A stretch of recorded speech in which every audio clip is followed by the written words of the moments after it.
Hello दोस्तों, नमस्कार। चलिए शुरू करते हैं कुछ टॉपिक पे डिस्कशन कि क्या-क्या न्यूज़ अपडेट हुआ है, क्या-क्या हुआ है। तो सबसे पहले फॉरेंसिक रिजर्व, ठीक है? फॉरेंसिक रिजर्व क्या हुआ है, घटा है कि बढ़ा है? तो फॉरेंसिक रिजर्व में बड़ी गिरावट हुई है, ठीक है? देख सकते हैं आप फॉरेंसिक रिजर्व में कितनी तगड़ी गिरावट हुई है, 688 बिलियन हो गया है।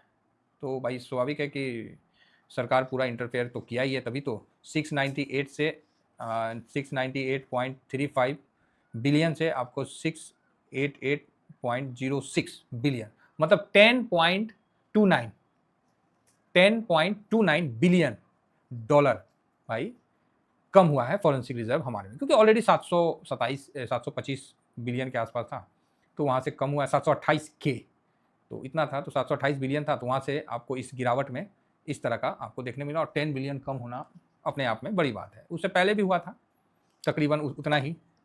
तो ठीक है, रुपया को स्टेबल करने के लिए सरकार का जो कदम है सिस्टम का, बहुत अच्छी बात है। अब हम आगे आते हैं और आगे बढ़ते हैं। उससे पहले एक बार थोड़ा सा जो अमेरिका का डॉलर अपना जो एडीआर चला था, क्योंकि कल तो अपना मार्केट बंद था हनुमान जयंती के कारण, तो कल जो एडीआर जो चला जिसमें इन्फोसिस 3.25% अप, गजब का मतलब चला है। तो आप देख सकते हैं 3.25% और मतलब 3.31, और विप्रो में भी अच्छी तेज़ी आपको देखने को मिली है। तो अच्छा है कुल मिला के, है ना? तो ठीक है, एचडीएफसी बैंक थोड़ा सा माइनस था, तो इतना तो इन्फोसिस सपोर्ट कर देगा, मतलब इतना तो आईटी सपोर्ट कर ही देगा इसकी जितनी गिरावट है। डॉक्टर रेड्डी अच्छा खासा गिरा हुआ है, तो अच्छा उस पर भी हम चर्चा करेंगे। फार्मा पे टैरिफ लगा दिए हैं यूएस से, शायद 100% टैरिफ लगाए हैं, तो देखेंगे उसके बाद में चर्चा करेंगे फार्मा का डिटेल हम निकाल के, है ना? तो वो भी एक न्यूज़ अपडेट में ध्यान में रखिएगा, इसलिए फार्मा में तड़ाक से गिरावट हुई है। भाई जानते हैं ना, ट्रम्प तो सबसे बड़ा ट्रेडर है उससे बड़ा ट्रेडर कौन है? तो ये चीज़ है। अब हम आते हैं, तो इस समय जो ब्रेंट है वो आपको 109.10 के आसपास दिख रहा है, तो अभी तो क्लोज है, तो 109.10 पे सॉरी माफ़ी चाहेंगे, अचानक से छींक आ गई, तो 109.10 के आसपास हो गया है, तो काफ़ी मतलब स्थिति तो डमाडोल है, क्या किया जाएगा। और बाकी डाउ जोन वगैरह तो ठीक है, गिफ्ट निफ्टी एक बार अपना नज़र मार लेते हैं, तो 22,635, 700 के ऊपर क्लोजिंग देखे ना, गजब का मतलब स्ट्रेंथ दिखाया था। हालांकि बिकवाली आया, सब कुछ आया, लेकिन स्ट्रेंथ में कोई कमी नहीं दिखाया था, मतलब बहुत सुंदर। अब आइए थोड़ा सा देखते हैं गवर्नमेंट की तरफ से क्या क्या हुआ है, नहीं हुआ है, क्या क्या न्यूज आधिकारिक तौर पे सामने आ रहा है। तो उसमें सबसे पहले तो आपको न्यूज़ में 2 अप्रैल में आप देखिए कि रूस के उपराष्ट्रपति देनिस मोंटोरो ने भारत में प्रधानमंत्री नरेंद्र मोदी, देनिस जो हैं ये पुतिन के काफ़ी करीबी हैं, और इनका भेंट करना काफ़ी मतलब कुछ टॉपिक पे होगा ही होगा। और भारत का प्रमुख टॉपिक क्रूड ऑयल को लेके, चाहे जो ऑयल को लेके है ही, तो इसका भी आप अच्छा मतलब इम्पैक्ट हो सकता है। देखिए बातचीत होते रहेगा तो कोई भी समस्या का समाधान निकल जाएगा, नहीं तो कैसे निकलेगा, है कोई भी समस्या का समाधान कैसे निकलेगा। अभी हाँ, तो अभी ये जो चल रहा था कि रूस के आए हुए हैं, तो ठीक है, अच्छा बातचीत हो रहा जो भी है। अभी ये पेटेंट वाली दवाओं पे, मतलब ट्रम्प ने पेटेंट वाली दवाओं के आयात पर 100% टैरिफ लगाएगा, मतलब जो पेटेंट है, जेनेरिक नहीं, जेनेरिक मेडिसिन नहीं, पेटेंट वाले पे। तो ठीक है, अब इस तरह के न्यूज़ भरे पड़े हैं भाई साहब, अभी तो आप देख रहे हैं यूएस टैरिफ मतलब 100% टैक्स, तो ठीक है। भारत में तो वैसा बहुत ज़्यादा तो पेटेंट वाला जो भी है तो टैक्स पे टाइट किया है, तो ठीक है। अब इसका इम्पैक्ट देखिए, हो सकता है कि इस गिरावट में फार्मा को खरीदने का भी अच्छा मौका मिले, तो अभी गिरने दीजिए, अभी तो फार्मा को हाथ भी नहीं लगाना है, 3 ट्रेडिंग डेज छोड़ दीजिए, आराम से ठंडा आने दीजिए, गरम गरम न्यूज़ है तो अभी चलेगा। रक्षा बजट पे भी जो 25-26 में अच्छा मतलब हुआ है, और ये सारे न्यूज़ आ रहे थे इस पर, तो मैंने बोला कि क्यों ना आप लोगों से डिस्कस कर ही लें कि रक्षा मंत्रालय पे भी कई बजट बढ़ाया गया है, तो अच्छा है। हाँ, 25-26, तो अभी 26-27 स्टार्ट हो गया ना, तो 25-26 रक्षा निर्यात रिकॉर्ड 38,424 करोड़ का हुआ है, तो ये भी ध्यान रखिए डिफेंस वाले सेक्टर में कि रक्षा का जो निर्यात हुआ है वो 38,464 25-26 में, जो कि पिछले वर्ष मतलब 24-25 में 62.66% का आपको ग्रो दिख रहा है। तो ये भी एक ज़बरदस्त न्यूज़ है, ये भारत सरकार के द्वारा रक्षा मंत्रालय का जो हैंडल है उसके द्वारा है, तो इस पर भी देखते हैं। अब जो एमओ डिफेंस जो हम लोग कवर करते हैं उस पर हम लोग चर्चा करेंगे। तो इस प्रकार की अभी न्यूज आ रही है, तो है नज़र में है। अब आइए थोड़ा सा ईरान और जो यूएस, इज़राइल, इन सब पे क्या चल रहा है। तो ईरान ने पश्चिम एशिया में कई ठिकानों पर गोलाबारी की है, वहीं इज़राइल और अमेरिका ने तेहरान पर हमले किए हैं, क्योंकि युद्ध का 5वां हफ्ता समाप्त होने लगा है। 6 तारीख को डेडलाइन भी है। बोला जा रहा है कि ट्रम्प धमका रहे कि हम ब्रिज तोड़ देंगे, तो तोड़ दो भाई ब्रिज, फिर बनाएगा और क्या बोलेंगे। तो मैं तो बोलता हूँ कि इज़राइल अपना ईरान वाले को ना, ट्रम्प को ना धन्यवाद देना चाहिए। तो आप बोलोगे सर धन्यवाद किस बात की, तो उसको ना धन्यवाद ज्ञापन करना चाहिए ट्रम्प सर को। तो आप बोलोगे सर ऐसा क्या हो गया। भाई ऐसा है ना कि जो हार्मोज वाला जो जगह है ना, ये ईरान को भी नहीं पता था कि यार वो इतना बड़ा काम कर सकता है। उसने जो काम किया है उसको भी नहीं पता था कि, मतलब बोलते नहीं है कभी काल लोगों को पता नहीं होता है कि वो क्या कर सकते हैं। तो ईरान को भी ना पता नहीं था कि वो क्या कर सकते हैं, और उन्होंने कर दिया स्टेट ऑफ हार्मोज। इसको कोई जानता नहीं था, एक सकड़ा रास्ता था ऐसे निकलने का। बस यहाँ पर ही जो अगर नए जो कैप्टन होते थे वो वहाँ के लोकल उसको ले लेते थे और स्टेट ऑफ हार्मोज को पार करवा लेते थे, क्योंकि पथरीला उथरीला थोड़ा सा ऊपर खाबर रहता है। तो जो कैप्टन आता है वहाँ का लोकल, वो वहाँ पार कर देता है जहाज़ को, फिर भाई जहाज़ लेके जाओ। तो ईरान इस पे जो टैक्स लेगा वो भी युआन में, भाई साहब चाइना के तो 10 उंगली घी में, वो तो फूले नहीं समा रहा, बोला सबास ईरान सबास, लड़ जाओ लड़ जाओ। मतलब चाइना तो इस तरह से क्या बोले। तो मज़े आ गए भाई हार्मोज वाले एरिया के लिए। अब इसको लाइफ टाइम उसने संसद में पास करवा दिया, अब लाइफ टाइम मतलब टोटल 80 बिलियन शायद डॉलर, मतलब इतना का बेनिफिट होगा। इट मीन्स कहने का मतलब है कि ईरान की जीडीपी का 25% हर साल ग्रोथ होगा, खाली स्टेट ऑफ हार्मोज से पैसा लेगा। टोल टैक्स जैसे नहीं, टोल कलेक्शन बस वो कलेक्ट करेगा। और इधर पूरे सऊदी, यूएई, ओमान सब की बत्ती बंद कर रखा है। चलो ठीक है, तो जो भी है सो तो है सर, सामने है। एक अच्छा खबर है। बाकी अच्छा खबर में ये भी है कि ज़मीनी लड़ाई के लिए अभी कुछ भी नहीं बोला गया है। जो एआई से जनरेट दिख रहे हैं ना, तो ऐसा कुछ, ये जो यूएस वाले सब, तो ऐसा कुछ अभी नहीं हुआ है। तो ज़मीनी कोई लड़ाई नहीं हुआ है, तो ये एक पॉजिटिव संकेत है और अच्छा माना जा रहा है। आगे बढ़ते हैं। तो 3 तारीख है ना आज, यस 3 तारीख को। तो यहाँ पर ही जो हार्मोज को लेके, तो मैं तो बोलता हूँ कि ईरान को तो, हालांकि ईरान का नुकसान हुआ है, मैं ये नहीं कह रहा हूँ कि ईरान का नुकसान नहीं हुआ है, लेकिन ईरान का क्या नुकसान हुआ है। ईरान से ज़्यादा वो ट्रम्प बोल रहे हैं कि उसको हम पाषाण स्टोन एज में भेज देंगे, मतलब पाषाण युग में भेज देंगे। तो ठीक है, ईरान चल लेगा, फिर आप ही से ना पाषाण युग से मॉडर्न युग में आप ही से पैसा ले लेगा।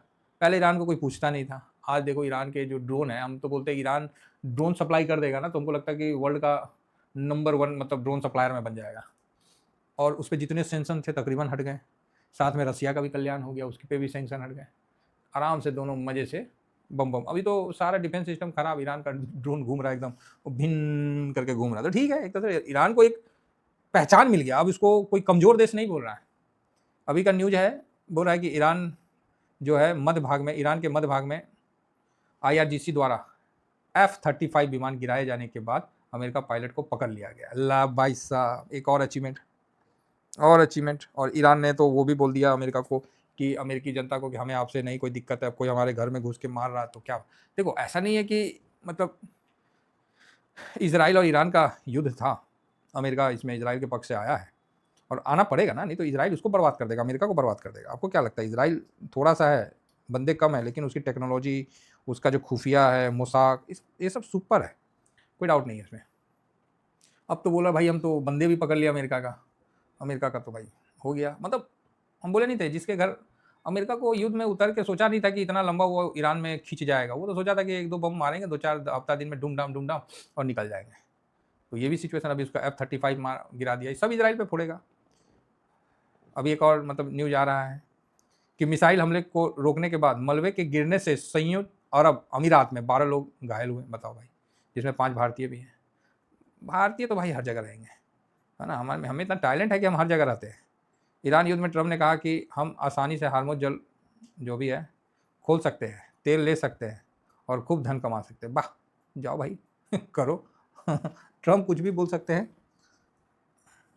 तो उस सोशल और ट्रूथ पे ही वो बोलते रहेंगे। ग्राउंड लेवल में ईरान काफ़ी अच्छा टक्कर दिया है और अमेरिका को बहुत तगड़ा बेइज्जती और मुंह की खानी पड़ रही है।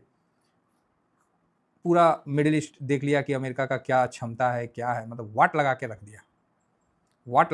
ईरान एक देश होके मतलब इतना अच्छा मतलब जो है इतना बड़े बड़े 2 देश को अकेला, हालांकि नुकसान तो बहुत हुआ है ईरान का, मैं ये नहीं कह रहा हूँ, स्कूल में काफ़ी लोग मारे गए हैं, तो युद्ध का तो यही मतलब ही होता है, युद्ध में तो थोड़ी शांति, थोड़ी युद्ध तो युद्ध ही होता है।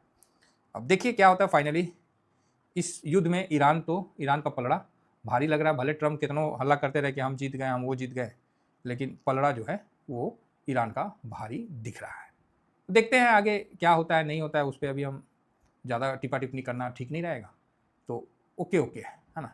बाकी रसिया का भी जो अपना तेल टैंकर वगैरह है वो सब भी आ रहा है, तो अच्छा है, मतलब भारत में 60 डेज़ का तेल स्टोरेज भी है, गैस के भी टैंकर आ गए हैं, तो जो अचानक से नहीं लोग पैनिक में आ गए थे कि सब मतलब लॉकडाउन लग जाएगा, ये लग जाएगा, वो लग जाएगा, कई तरह के मतलब वो थॉट रखे जा रहे थे, है ना।